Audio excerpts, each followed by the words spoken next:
नमस्कार, मैं शिवम। कैसे हैं आप लोग? तो आप लोग जान रहे हैं कि कल 5 तारीख से एसएससी स्टेनो का एग्ज़ाम हो रहा है और एग्ज़ाम में कोई सुधार नहीं हुआ है। फिर से वही गड़बड़ी, उससे भी बदतर हाल है इन लोगों का। फिर से सिस्टम उससे भी बेकार काम कर रहा है। और सबसे बेकार बात तो ये है कि आज जो एग्ज़ाम हुआ है शाम को, जो 3:30 बजे वाले शिफ्ट का एग्ज़ाम था, उनका एग्ज़ाम 5:30-6 बजे तक बच्चे अंदर से बाहर नहीं आए हैं। और जिनका 5:30 बजे से एग्ज़ाम था, वो उनको बोला गया है कि आप लोग 7 बजे आप लोगों की एंट्री होगी।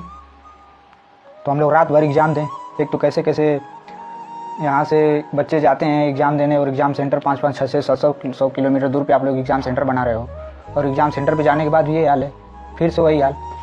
मीटिंग का उस दिन का तो कोई हाल कोई मतलब निकला नहीं। हमको तो लग रहा है कि यही हुआ कि बस कैसे भी धरना प्रदर्शन जो विरोध कर रहे हैं बच्चे, इनको रोका जाए। फिर से वही हाल आप लोग कर दिए। 2 दिन में क्या सिस्टम आप लोग सुधार कर दिए। अभी तो ये हाल है कि 3-4 लाख बच्चे थे, तो इतना बदतर हाल है। और जब सीजीएल का एग्ज़ाम होगा, 27-28 लाख फॉर्म पड़ा है, तब क्या होगा आप लोगों का? और बच्चे कैसे कैसे एग्ज़ाम सेंटर पे पहुँचे हैं, और आप लोग वहाँ पे जाने के बाद भी ये हाल है। कैसे कैसे भूखे प्यासे गए हैं सब बच्चे एग्ज़ाम सेंटर पे। एक तो उतना दूर भेजो, और जाने के बाद भी ये हाल है कि एग्ज़ाम सेंटर पे एग्ज़ाम होगा कि नहीं होगा, कि रद्द हो जाएगा, सिस्टम काम नहीं करेगा, क्वेश्चन रॉन्ग है। क्या मजाक बना दिए हैं आप लोग? मजाक बना के रख दिए हैं, खिलवाड़ कर दिए हैं एकदम भविष्य से हम लोग का कोई भविष्य नहीं है क्या? अरे नहीं नौकरी देना चाहते हैं तो आप बोल दीजिए कि नौकरी नहीं दे पाएंगे हम। इतना सड़ा हुआ सिस्टम। हाँ,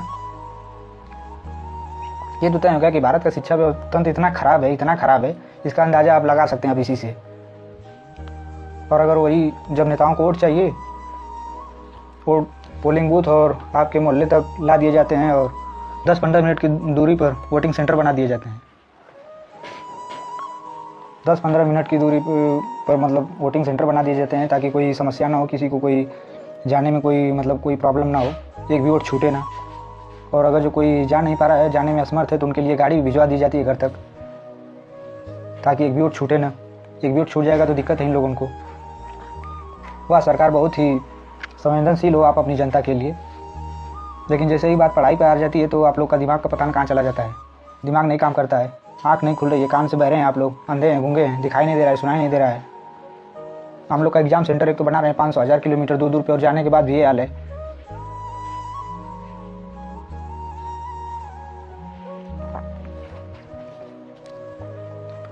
ना कोई बस व्यवस्था है, ना कोई रेलवे, कोई कुछ भी सुविधा नहीं हम लोग के पास। कैसे कैसे एक तो एग्ज़ाम पे जाया जाता है, और जाने के बाद भी ये हाल है।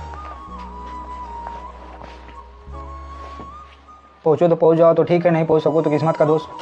और पहुँचने के बाद भी कैसे कैसे करके पहुँचो भी, तो ये हाल है कि सिस्टम फेल है। तो बायोमेट्रिक इनका काम नहीं कर रहा है, वो फेल है। क्वेश्चन रॉन्ग आ रहा है, कंप्यूटर काम नहीं कर रहा है, माउस काम नहीं कर रहा है, स्क्रीन ब्लर आ जा रही है। जहाँ शिक्षा को हमेशा आखिरी में रखा जाता है वो भारत है, ये बात अब तय हो गई है। अगर कोई इसके खिलाफ आवाज़ उठा रहा है, आवाज़ उठाने वालों के खिलाफ सीधे क्या मिल रहे हैं? आवाज़ कोई उठा रहा है सड़कों पे, तो जाइए उनको लाठी और डंडे बरसाइए और जेल में डाल दीजिए। सबसे घटिया बात तो ये है कि जिन शिक्षकों पर लाठियाँ बरसाई गई वो कोई आम शिक्षक नहीं थे।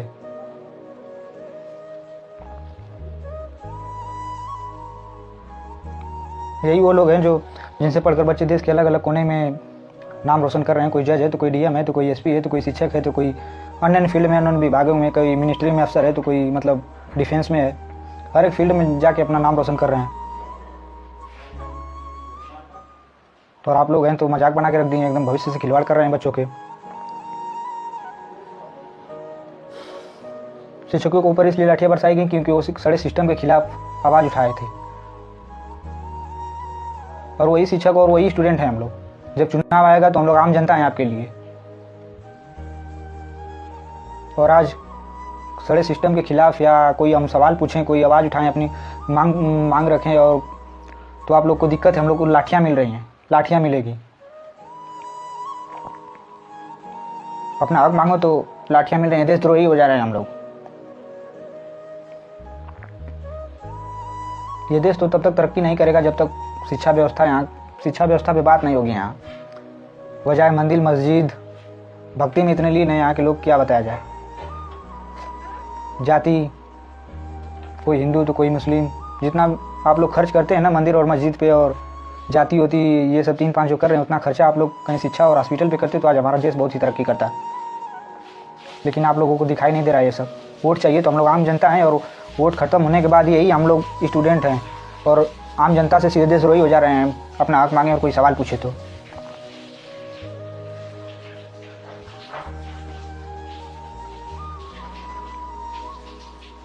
जब तक छात्रों के सपने सिस्टम के बूटे तले कुचले जाएंगे,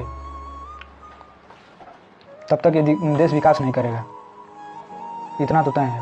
और मैं सब एक बात पूरे अच्छे से जान चुका और पूरे दिल से कह रहा हूँ कि सबसे घटिया और शिक्षा पे बात नहीं करने वाला देश हमारा भारत है। ये नहीं चाहता है कि यहाँ के लोग पढ़े लिखे रहें, अनपढ़ रहें।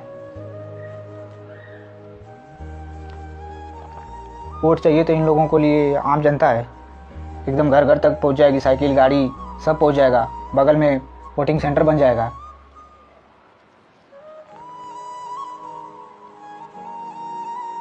उस दिन जो मीटिंग हुई टीचर के साथ और मंत्री और एसएससी चेयरमैन के साथ, हमको तो लग रहा है कि बस वो जुमलेबाजी था, कैसे भी करके इन लोगों को धरना से हटाया जाए। बाद में देखा जाएगा, जो है काम अपना वही हम लोग करेंगे। सुधारना तो है नहीं हम लोग को इतने।